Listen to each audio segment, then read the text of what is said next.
筋とか行くとどうですか？あ、やっぱ怖くてりもう分かって震えちゃう。うんああ、まあいつも血液検査とかであれですよね。チェックして、チェックチェック。あ、ごめん、開けっぱなしあ、で。いっちゃう。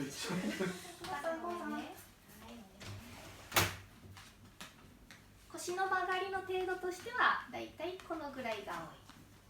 そうです。もうちょっとお家だともうちょっとね、まあ、しなりがあまりない状態ですね。これがこんな風に触られることないと思うので、ちょっとこちらから同じようにこう背骨を。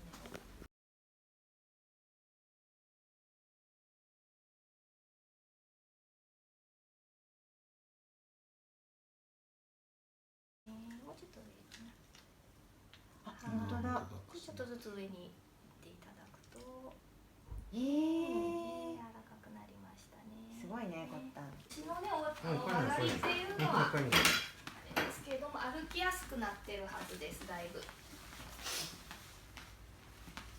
きやすそう。いけるよ。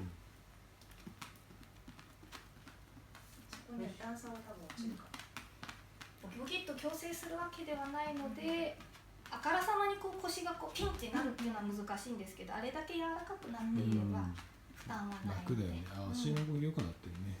背中の位置が上がりました。上がりましたね。骨盤も今まっすぐなってすごい、さっきよりステップが軽くなっ軽いですね。た。